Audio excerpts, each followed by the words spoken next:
ನಮಸ್ಕಾರ ವೀಕ್ಷಕರೇ, ಇವತ್ತಿನ ಟಾಪ್ ಸುದ್ದಿಗಳನ್ನು ನೋಡೋಣ. ತಪ್ಪದೆ ಮಾಹಿತಿನ ಪೂರ್ತಿಯಾಗಿ ನೋಡಿ. ಎಲ್ಪಿಜಿ ಗ್ರಾಹಕರಿಗೆ ಮತ್ತೊಂದು ಶಾಕ್. ಪಡಿತರ ಚೀಟಿದಾರರಿಗೆ ಗುಡ್ ನ್ಯೂಸ್.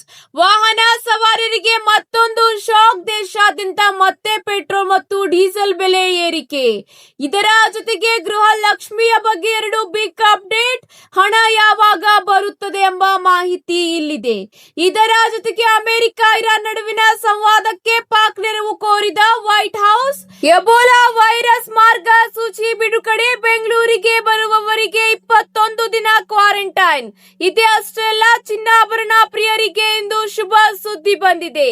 ಈ ಎಲ್ಲ ಸಂಪೂರ್ಣವಾದ ಮಾಹಿತಿ ನೋಡೋಣ. ವಿಡಿಯೋನು ಪೂರ್ತಿಯಾಗಿ ನೋಡಿ. ಮಾಹಿತಿ ಇಷ್ಟವಾದಲ್ಲಿ ಲೈಕ್ ಮತ್ತು ಶೇರ್ ಮಾಡುವುದನ್ನು ಕೂಡ ಮರೆಯಬೇಡಿ. ಹಾಗಾದ್ರೆ ಬನ್ನಿ ವೀಕ್ಷಕರೇ, ಮೊದಲನೆಯ ಒಂದು ಟಾಪ್ ಸುದ್ದಿ ಏನೆಂದು ನೋಡೋಣ. ದೇಶಾದ್ಯಂತ ಇಂದು ಪೆಟ್ರೋಲ್ ಮತ್ತು ಡೀಸೆಲ್ ಬೆಲೆಯಲ್ಲಿ ಮತ್ತೊಮ್ಮೆ ಏರಿಕೆಯಾಗಿದೆ. ಪೆಟ್ರೋಲ್ ದರ ಪ್ರತಿ ಲೀಟರ್ಗೆ 87 ಪೈಸೆ ಹಾಗೂ ಡೀಸೆಲ್ ದರ ಪ್ರತಿ ಲೀಟರ್ಗೆ 91 ಪೈಸೆ ಹೆಚ್ಚಳವಾಗಿದೆ. ದಿನೇ ದಿನೇ ಏರುತ್ತಿರುವ ಅಗತ್ಯ ವಸ್ತುಗಳ ಬೆಲೆಯಿಂದ ಕಂಗಾಲಾಗಿರುವ ಸಾರ್ವಜನಿಕರಿಗೆ ಇಂಧನ ಕಂಪನಿಗಳು ಇಂದು ಮತ್ತೊಂದು ಬರೆ ಎಳೆದಿವೆ. ಹೌದು ಸ್ನೇಹಿತರೆ, ದೇಶಾದ್ಯಂತ ಪೆಟ್ರೋಲ್ ಮತ್ತು ಡೀಸೆಲ್ ದರದಲ್ಲಿ ಗಣನೀಯ ಏರಿಕೆ ಮಾಡಲಾಗಿದ್ದು, ವಾಹನ ಸವಾರರ ಜೇಬಿಗೆ ಮತ್ತಷ್ಟು ಕತ್ತರಿ ಬಿದ್ದಂತಾಗಿದೆ.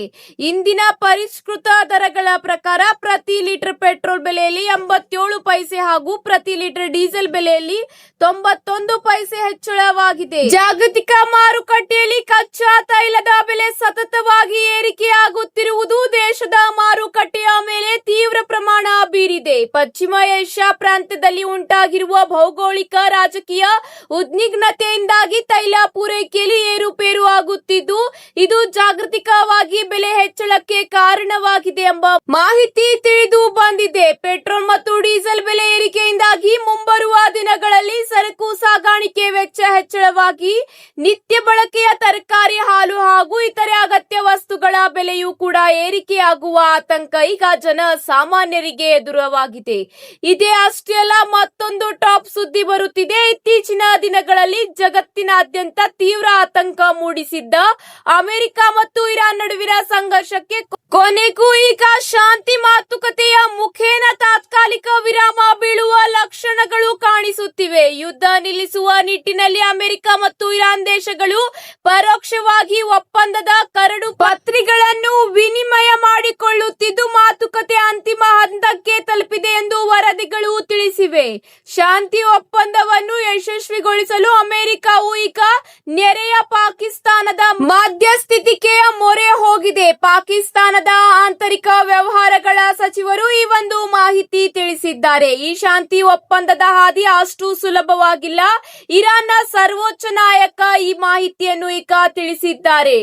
ಇದರ ಜೊತೆಗೆ ಈಗ ಮುಂದಿನ ಒಂದು ಟಾಪ್ ಸುದ್ದಿ ಏನೆಂದು ನೋಡೋಣ. ಬನ್ನಿ ವೀಕ್ಷಕರೇ, ಆಫ್ರಿಕಾದಲ್ಲಿ ಎಬೋಲಾ ವೈರಸ್ ಹರಡುತ್ತಿರುವ ಹಿನ್ನೆಲೆಯಲ್ಲಿ ಕರ್ನಾಟಕ ಆರೋಗ್ಯ ಇಲಾಖೆಯು ರಾಜ್ಯಾದ್ಯಂತ ಹೈ ಅಲರ್ಟ್ ಘೋಷಿಸಿದೆ. ಭಾರತದಲ್ಲಿ ಇದುವರೆಗೆ ಎಬೋಲಾ ಪ್ರಕರಣಗಳು ಕಂಡು ಬಂದಿಲ್ಲ. ಆದರೂ ಕರ್ನಾಟಕದಲ್ಲಿ ಮುನ್ನೆಚ್ಚರಿಕಾ ಕ್ರಮಗಳನ್ನು ಈಗ ಕೈಗೊಳ್ಳಲಾಗಿದೆ.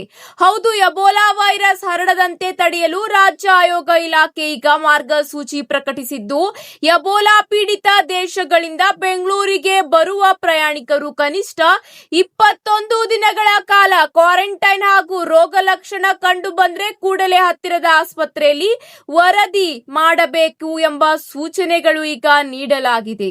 ಇದೀಗ ಎಲ್ಪಿಜಿ ಗ್ರಾಹಕರಿಗೆ ಮತ್ತೊಂದು ಶಾಕ್ ಎಂದೇ ಹೇಳಬಹುದಾಗಿದೆ. ಎಲ್ಪಿಜಿ ಗ್ಯಾಸ್ ಸಿಲಿಂಡರ್ ಗ್ರಾಹಕರ ಸಂಕಷ್ಟಗಳು ಮುಗಿಯುವಂತೆ ಕಾಣುತ್ತಿಲ್ಲ. ಗ್ಯಾಸ್ ಸಿಲಿಂಡರ್ ಬುಕ್ ಮಾಡಿದ ನಂತರ ತೀವ್ರ ವಿಳಂಬವಾಗುತ್ತಿರುವುದು ಗ್ರಾಹಕರಲ್ಲಿ ತೀವ್ರ ಆತಂಕ ಮೂಡಿಸಿದೆ.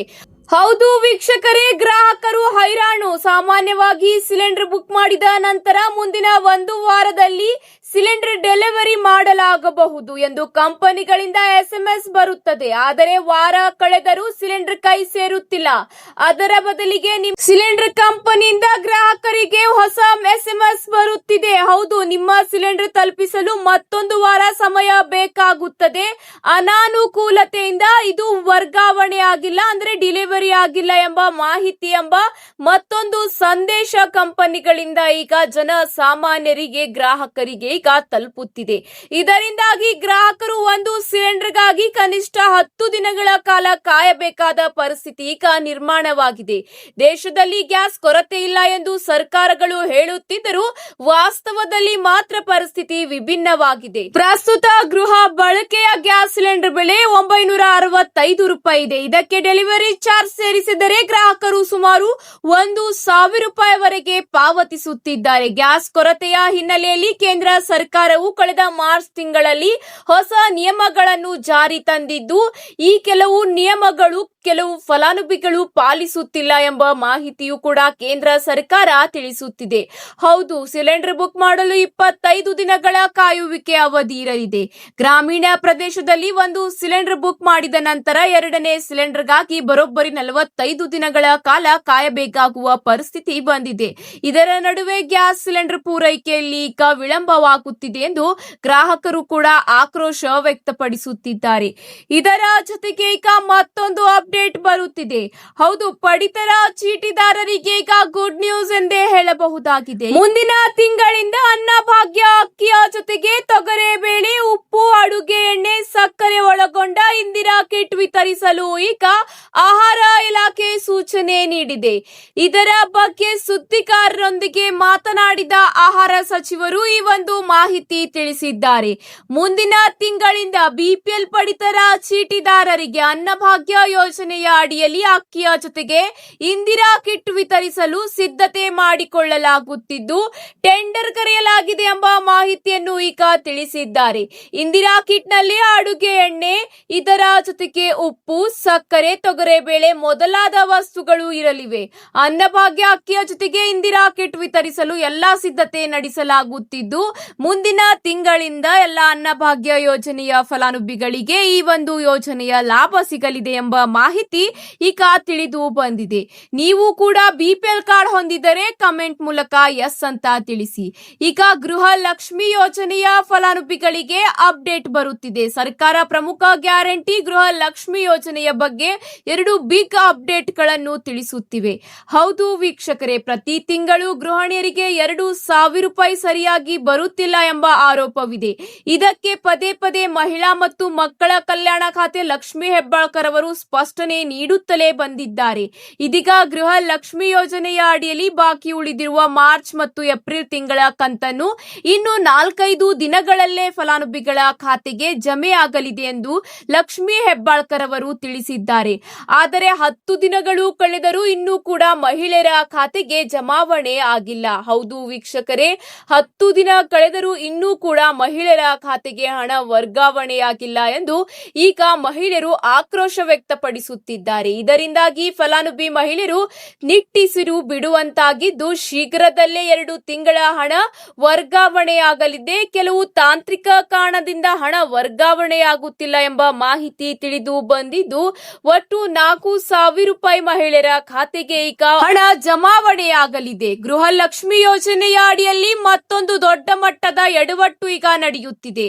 ಬ್ಯಾಂಕ್ ಖಾತೆಗೆ ಸರಿಯಾಗಿ ಹಣ ಜಮಾ ಆಗುತ್ತಿಲ್ಲ ಎಂದು ಆರೋಪಿಸಿದ್ದಾರೆ. ಆದರೆ ಇನ್ನೊಂದು ಕಡೆ ಮೃತರ ಅಕೌಂಟ್ಗೂ ಹಣ ಹೋಗಿರುವ ಶಾಕಿಂಗ್ ವಿಚಾರ ಈಗ ಬೆಳಕಿಗೆ ಬರುತ್ತಿದೆ. ಈ ಒಂದು ಕಾರಣದಿಂದ ಗೃಹ ಲಕ್ಷ್ಮಿ ಯೋಜನೆಯ ಅಡಿಯಲ್ಲಿ ಕಟ್ಟುನಿಟ್ಟಿನ ನಿಯಮಗಳು ಜಾರಿ ಬರುತ್ತಿದೆ ಮತ್ತು ತಾಂತ್ರಿಕ ಕಾರಣದಿಂದ ಹಣ ವರ್ಗಾವಣೆಯಾಗುತ್ತಿಲ್ಲ ಎಂಬ ಮಾಹಿತಿಗಳು ಈಗ ಬೆಳಕಿಗೆ ಬಂದಿದ್ದು, ಅತಿ ಶೀಘ್ರದಲ್ಲೇ ಗೃಹ ಲಕ್ಷ್ಮಿ ಯೋಜನೆಯ ಹಣ ವರ್ಗಾವಣೆಯಾಗಲಿದೆ ಎಂಬ ಮಾಹಿತಿಯೂ ಕೂಡ ಅಧಿಕಾರಿಗಳು ತಿಳಿಸುತ್ತಿದ್ದಾರೆ.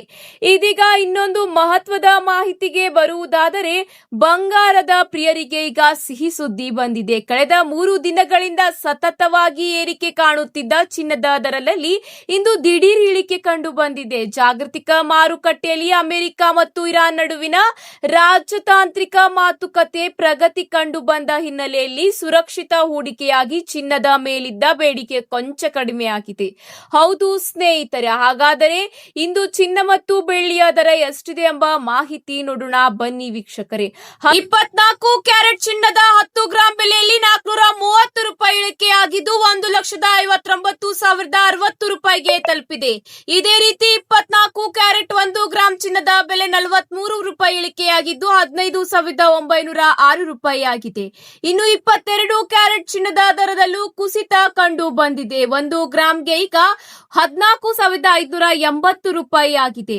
ಇತ್ತ ಬೆಳ್ಳಿ ದರದಲ್ಲಿ ಯಾವುದೇ ಬದಲಾವಣೆ ಕಂಡು ಬಂದಿಲ್ಲ. 1 ಗ್ರಾಂ ಬೆಳ್ಳಿ 285 ರೂಪಾಯಿ ಆಗಿದ್ದು 1 ಕೆಜಿ ಬೆಳ್ಳಿಯ ಬೆಲೆ 2,85,000 ರೂಪಾಯಿ ಆಗಿದೆ. ಇವತ್ತಿಗೆ ಇಷ್ಟೇ ವೀಕ್ಷಕರೇ. ಮಾಹಿತಿ ಇಷ್ಟವಾದಲ್ಲಿ ಲೈಕ್ ಮಾಡಿ ಹಾಗೂ ನಿಮ್ಮ ಎಲ್ಲಾ ಸ್ನೇಹಿತರ ಜೊತೆಗೆ ಶೇರ್ ಮಾಡುವುದನ್ನು ಕೂಡ ಮರೆಯಬೇಡಿ. ಮತ್ತೆ ಸಿಗೋಣ ಹೊಸ ಅಪ್ಡೇಟ್ ಜೊತೆಗೆ. ಧನ್ಯವಾದಗಳು.